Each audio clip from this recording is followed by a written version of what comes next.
The actress who plays Rajiin is pretty hot. Like a really, really lot.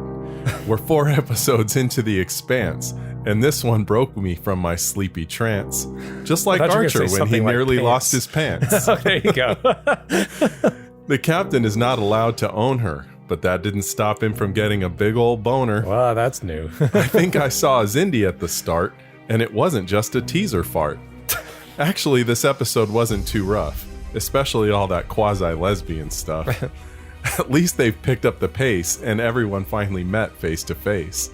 Will this be the turn we've been waiting for? And will they finally leave us wanting more? We'll find out on the next episode of Enterprise. I'm Justin. I'm Josh. And this is From There to Here. Well, welcome back, everybody. Today we're looking at Season 3, Episode 4, Rajiin. And according to... Wait, what was the episode called again? Rajiin. Wait, one more time. Rajiin. Okay, that's about the amount of time she said her name in the episode. Oh. Okay. Just in case. According to the IMDb, the description of the episode is Enterprise helps an alien woman, Rajiin, seeking to escape her life as a sex slave. Once on board, she uses her... It actually says that? Yeah. Okay.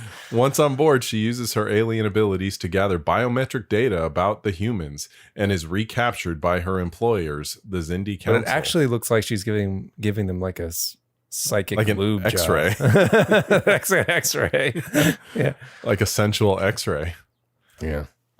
Anyway, would you like to guess what the Yeah, I'm guessing this is 6.5. 6.9.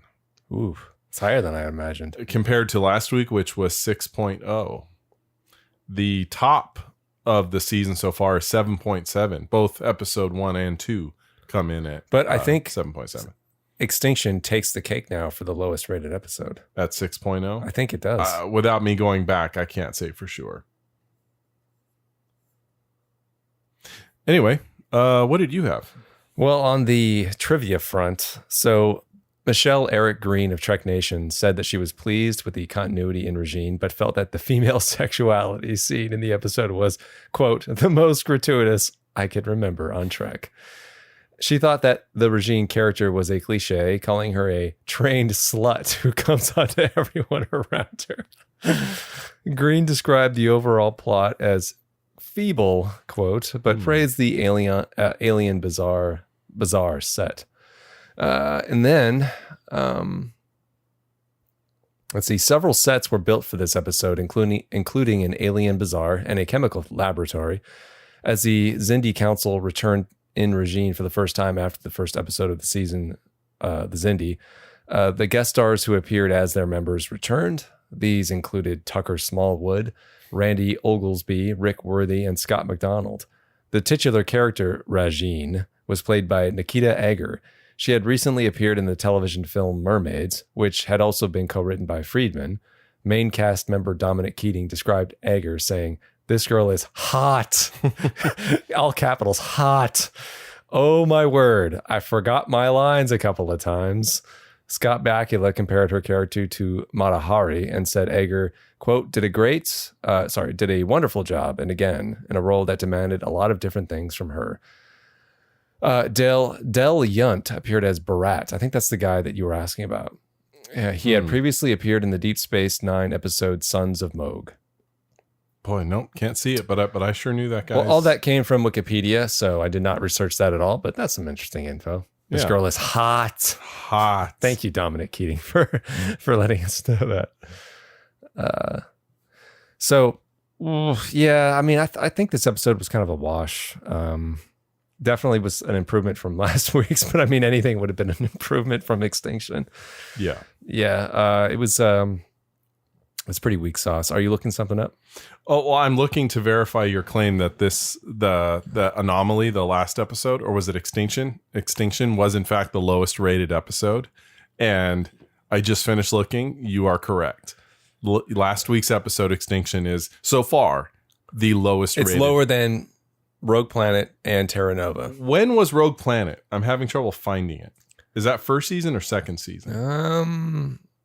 I think that might be first or second. I can't remember now. Yeah, I'm not finding it. But yes, nothing so far has rated lower than that. Than 6.0. Even Terra Nova, which was a 6.5. Well, I think Extinction is a little bit more watchable than Terra Nova. There it is. Rogue Planet. It is season 1. 6.5. Okay, so it is the lowest now. I got to disagree with that, though. I do disagree. Rogue Planet is, in my opinion, the bottom of the barrel so far. Yeah, I mean, it should be lower than a 6. It should be like a 4. If that. Yeah, it's such weak sauce. So this episode is, like I said, it's a wash. It is an improvement, but not much really happens. I think they made some mistakes in putting together as they constructed the story. We don't know who Rajiin is, what she wants. Mm-hmm. There's that lesbo action that I was reading about, and she's coming onto the crew, and we don't know why. Mm-hmm. Clearly, there's an ulterior motive, but we don't know what it is, and it takes too long for that to be revealed. I think it should have been hinted at. Maybe she's incommunicado with somebody or something.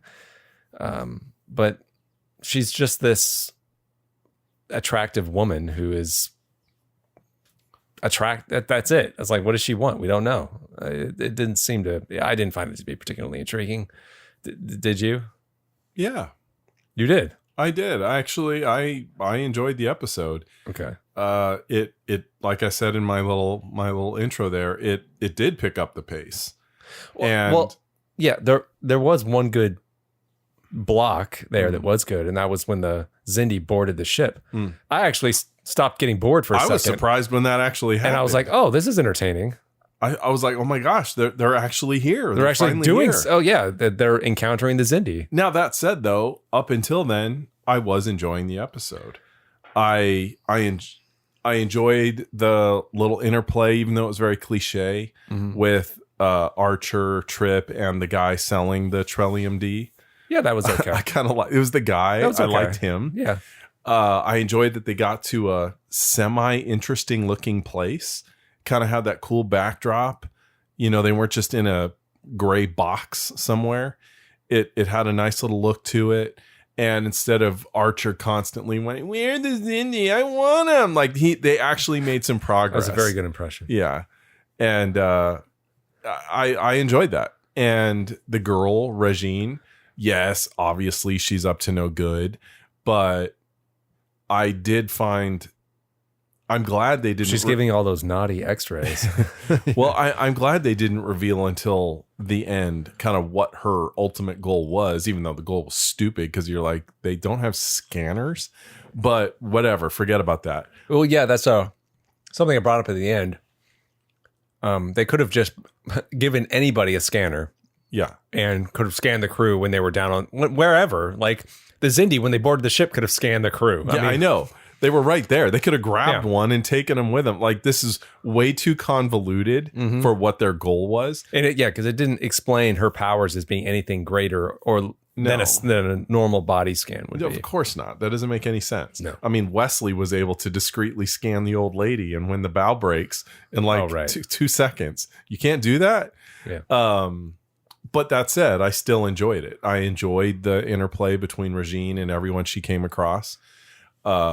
I know it was sexual overkill, but I did enjoy the scene with her at first when she did it with Hoshi, where that came out of nowhere. And you're like, whoa.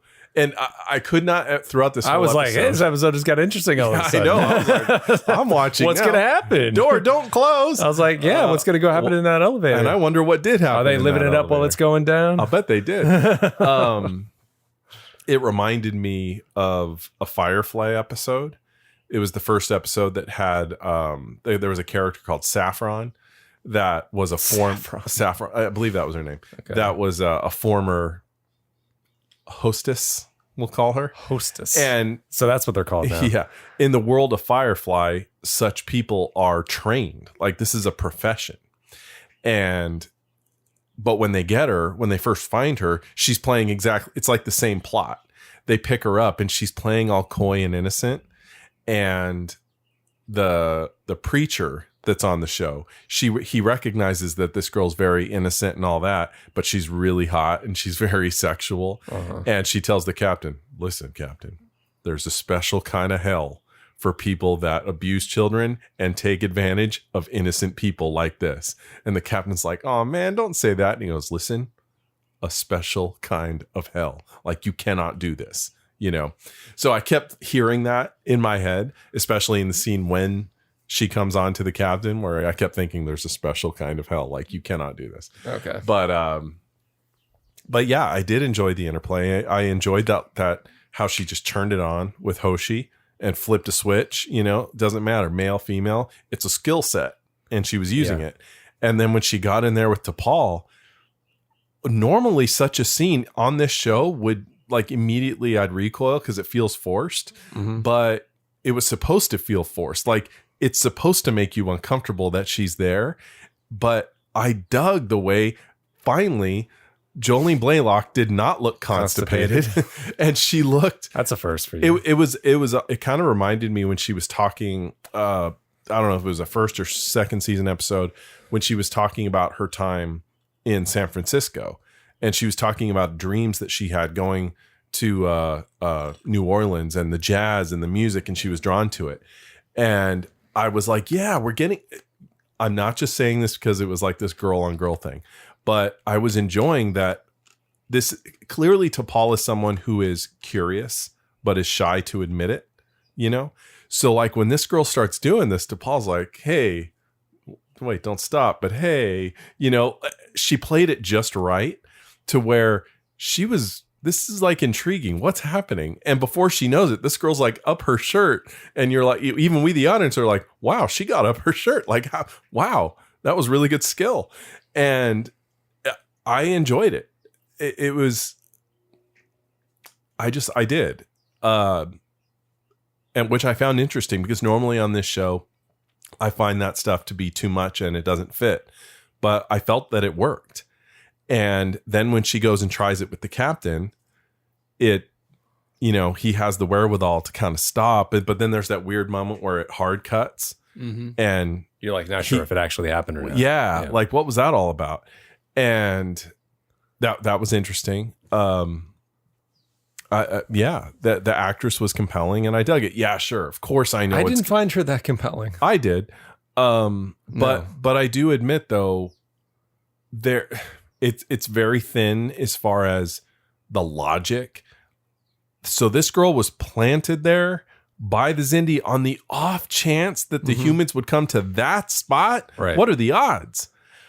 Yeah, because the whole reason they were going there is because they were looking for Trillium D, which wasn't even being sold at the place this girl was at. Right. Like that was the other guy they went to. That'd be one thing, but it was a completely unrelated place. Yeah, and how did they know they would need Trellium or anything like that, or stop on this planet? Well, the Xindi would have no idea. The Xindi assumed they did because the Trellium will help them in the Expanse. Yeah. So okay, fine, but why not plant the girl at the place where they're going to be? Right. Well, they could have walked right by that establishment, in which case they would have had that girl run like she did because they'd walked away. Well, they would have, help me. They would have said something, if maybe that if Rajiin had actually bumped into Archer or someone, like that's something that they would arrange. At least she was just there. She was standing there. Yeah, and they were ignoring her. Yeah, at first they were. Yeah. And he was offering her other women. Someone else. Yeah. So that admittedly very, very thin, and just a little bit of forethought would have fixed that problem. And why even set her up as a sex slave like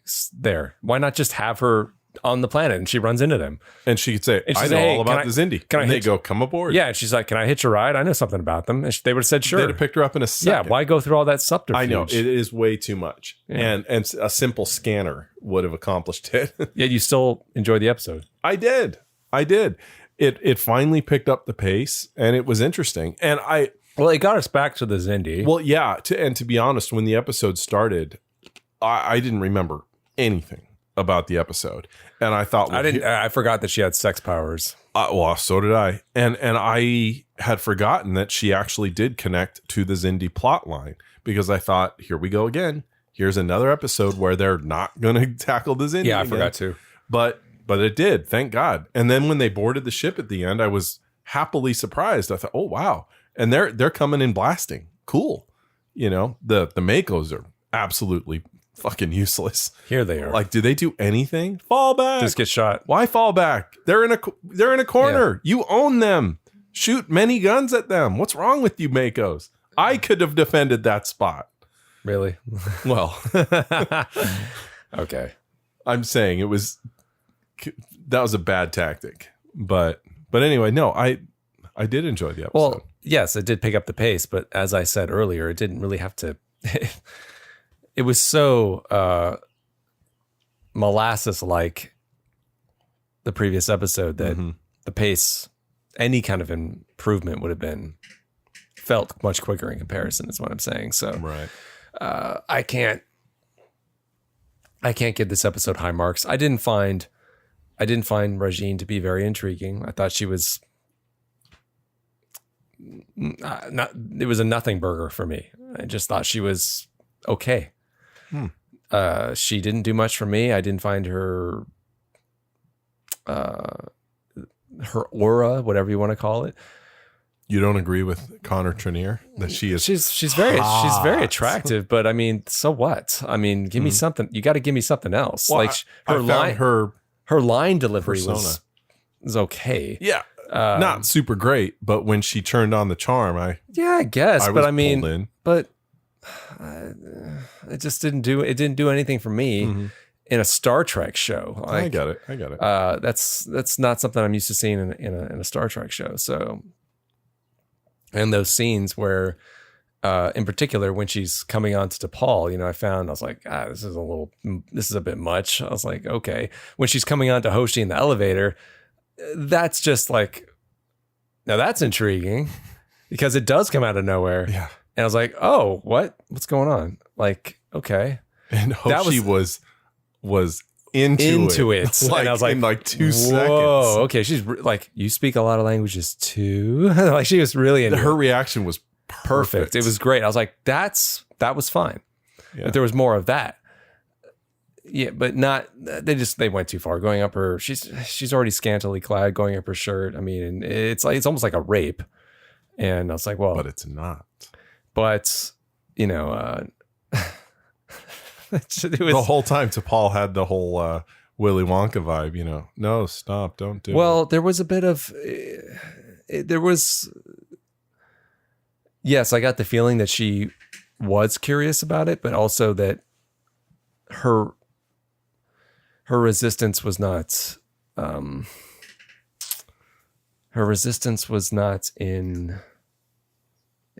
was not lesser than. She was also resisting. She did not want that to happen either. That's not what I picked up. I picked up that she was digging it. No, she wasn't going like, no, stop, no, stop. No, there was some force in there. Yeah, but T'Pol could have easily turned away, and she didn't. Well, they did. They got into a fight. Yeah, but that was only at the very end. She was liking it up until then. If Rajiin had dialed it back just a little bit, she could have got further up. Well, I mean, I wish they would have. Maybe is it better that we don't know exactly what Rajiin's power really is? Yeah, probably. Think so? Mm-hmm. Because it looks like you said, like she's giving them an X-ray, and it really turns them on. But in what way? Well, I don't remember, but I get the feeling that the next episode will not explain it. Yeah, so it's not like maybe it would have been a good idea. It's not like the Perfect Mate in TNG. Yeah, where her powers are explained. Exactly. Yeah, that makes sense. Are you Orica Volt? Orica Volt. I don't open another man's present. Riker doesn't last long against her. No. He's seduced in like 30 seconds. Well, I mean, it's not hard to seduce Riker, but he resists and he goes, I'll be in the holodeck. Riker's, man, like you can't. God bless him. The world is too PC now, but back in the 80s, when, what is that? Up the Long Ladder? Yeah. What's the matter? Haven't you ever seen a woman before? I thought I had.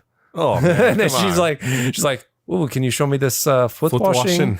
Yes, I can. She just drops her. Well, what's dress awesome right is in that scene where they stop at his quarters, she's the one that turns it on.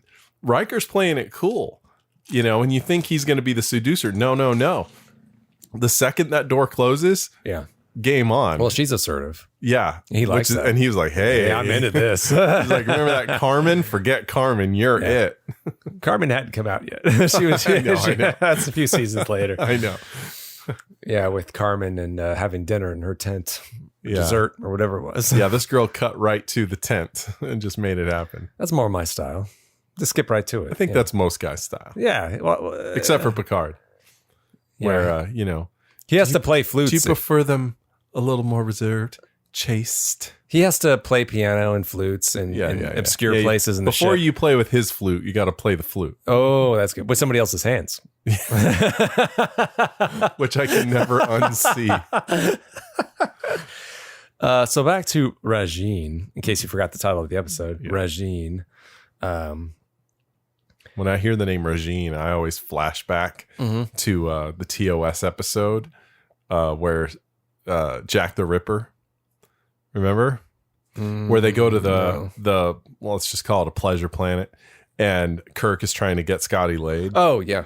And at the end... Isn't that Wolf in the Fold? Yeah, Wolf in the Fold. Yeah, and at the end, his name is Rachek, and he's screaming it. So I hear Rajiin, Rachek, and that's where just my brain goes. Doesn't Shatner say, captain's duty is never done? Yep. Or something like that. Like, got to get my crew members laid. Yeah.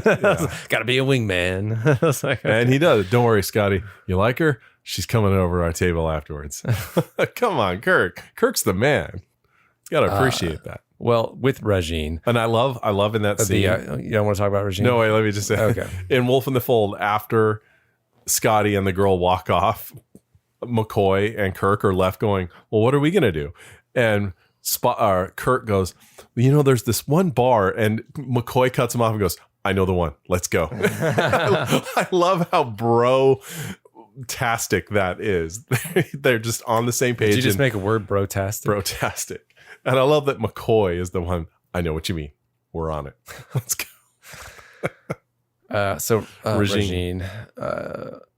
I mean, you're right in that it does at least pick up the pace a little, but it does tie in back to the Xindi arc. It gets the wheels turning a little bit. Yeah. Gets the wheels in motion. But like you and I pointed out in the teaser, what was the teaser? I forgot. It's the Xindi Council talking, and they're asking I forget his name, but the most human looking of the Xindi. He's the designer of the Death Star. And they're saying, what do you mean the weapon's not complete? Well, you got to give me more time. It takes a long time to build a death-killing weapon, a planet-killing weapon.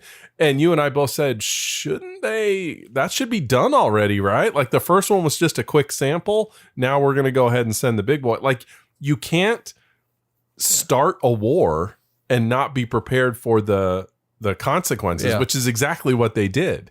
And it makes no sense. Yeah, they could have tested their prototype anywhere else. Yeah. Why warn the people that you're going to, like, it makes no sense that their big weapon is not ready yet. That was just stupid. No, it was.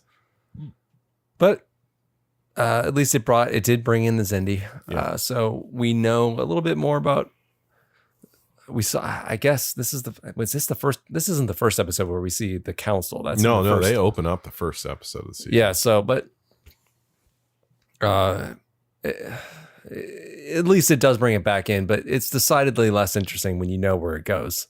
Right. I remember the first time I watched this season way back when, 20 years ago, I found season 3 very intriguing. Like I don't remember feeling that Rajiin as an episode was incredibly interesting, but I felt that the season overall was like that they had this season long arc, and that at this point we really didn't know much about the Xindi. Right. That mystery was driving a lot of interest at the time, but now that I know who they are, what their ultimate motive was and why, I'm like, well, now that I know it, I know about them, it's not as interesting anymore. Degra, that's the guy's name. Degra, the guy that's making the weapon. That was going to drive me crazy. Because Degra we see a lot of.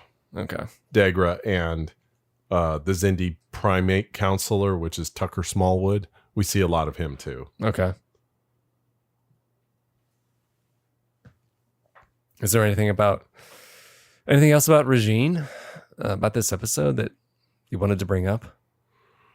I mean, for me, it felt like I was watching, a variation of that Firefly episode, but I enjoyed it. Although I will point out this, and you asked about this in the middle of the episode, and you proved to be correct. Okay. You said, "Is anything going to come of Archer and his itchy little rash?" And nothing ever did, and nothing does. So what was the point of that? I don't know. It's like they needed some filler or something, because it doesn't come up at all. It's like was that just supposed to be a side effect of the previous episode? But like, why spend time on that? Oh yeah, from when he was an ape person. Yeah. Why did we need reference to that? I have no idea. But maybe it was like for flavor, like to give it that like season long feel where there's after effects, consequences, I guess. But nobody else had that stuff. No, which made it feel odd. Yeah, because I completely forgot, and I was like, oh yeah, they got turned into ape men. Right. So I was like, yeah, right. Badly. Yes, badly. Well, did you want to move on to grading this episode, or? Well, do we have any listener emails or anything? Well, yeah, we get to that after we grade it. Oh, well then, sure. Okay. I'd say I grade this one a C+. Rather unimpressive, not bad, slightly better than average. Average, maybe a little less. Exactly. Well, you're going to be surprised by this. I'm going to give it a B. Solid middle B. Well, I'm not that surprised considering you've already I enjoyed it. Front loaded it with your criticism. That's true. So I was, a B. Okay. A B and a C+. I think that's probably the first and time what did the internet say? Diverged for a while. 6.5? 6.5. Let me go up to the top here. I was just looking at the thing here.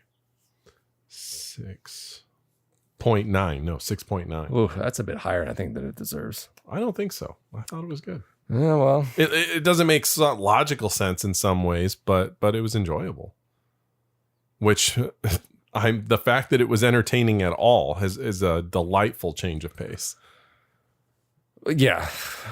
So this week we heard from someone on our YouTube channel, from Eric. Enterprise is one of the best Trek series ever, second to DS9.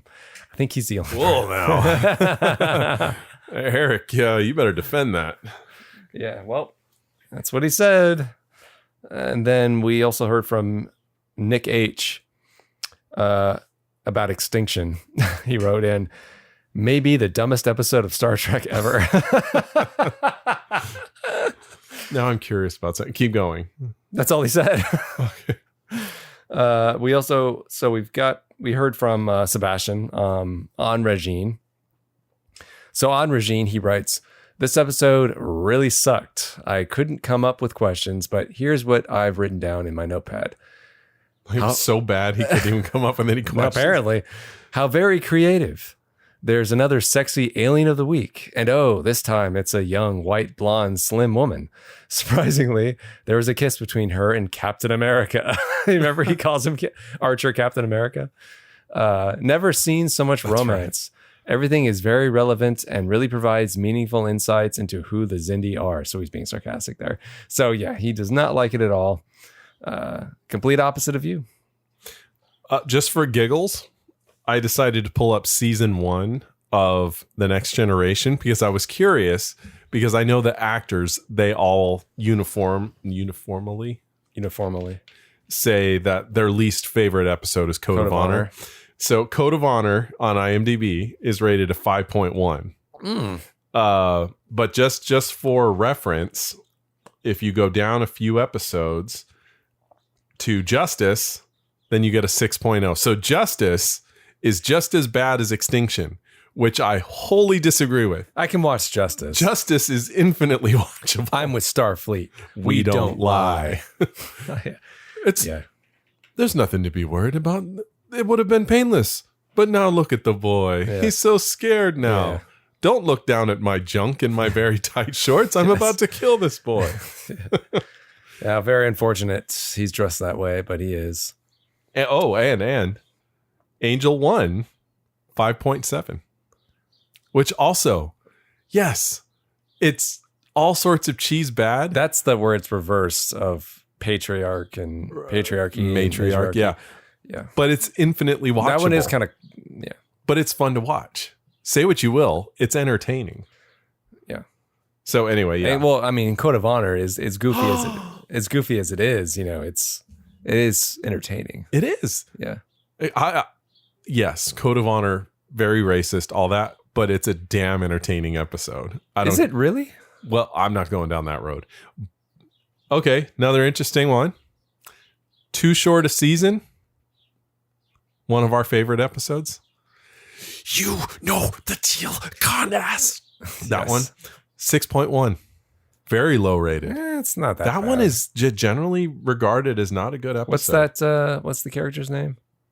Mark Jameson. Giant Jameson. There you go. Yeah, it's okay.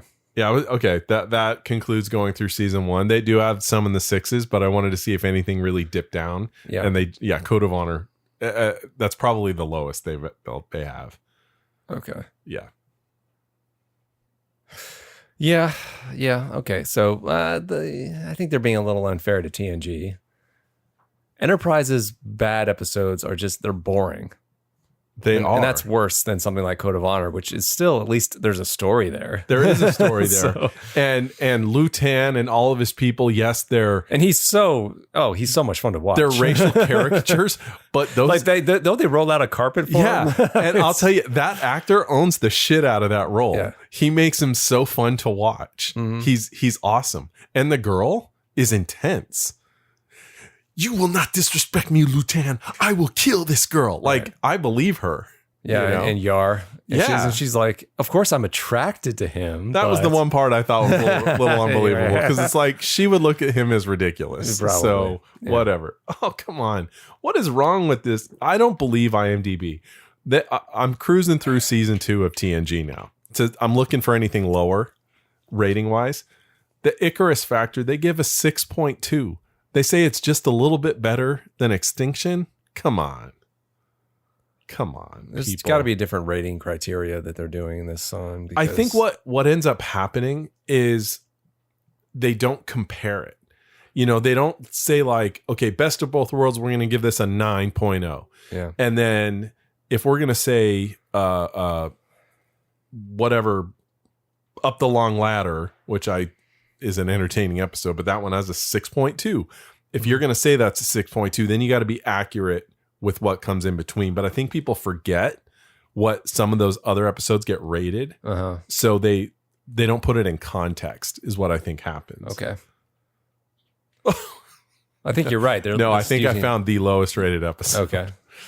Shades of Grey, Okay. 3.3. I don't think there's anything that's going to rate lower Well, than a 3.3. no, but that's not a bad episode. It's not. It's a clip show. Yeah.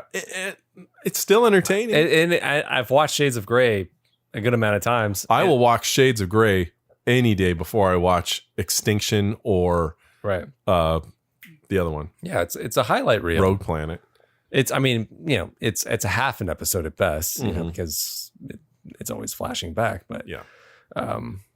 Anybody. My leg just went dead. Yeah.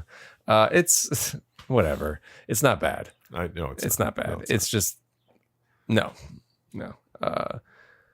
Lots of Enterprise episodes end up feeling, or at least they have been for a pretty good stretch now, end up feeling like Encounter at Farpoint, where it's just boring. And you're like, it's all there, but it's not coming together, you know? Yeah. You and I, the last time we watched Farpoint, like we fell asleep. Like it was boring.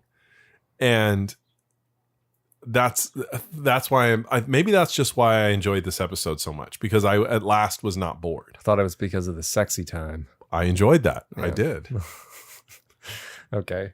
I wonder if there was a deleted scene where Rajiin goes off with Hoshi. I wonder. Or if it was always intended just to hard cut there and wonder. Because she clearly went back to her quarters. I wonder, but I think it plays better with you not knowing what happened. Maybe it maybe I think that makes it kind of hotter and more intriguing. Yes, absolutely. Because she leans in and she's like 2 inches from Hoshi's face, and Hoshi does not blink. Yeah, and you were right. The actress played it just perfectly. Yeah, the right pitch and tone. She turned on a dime. She did, and Hoshi just went with it. Yeah, which is what I enjoyed about the scene with DePaul. She turned it on it like it came out of nowhere.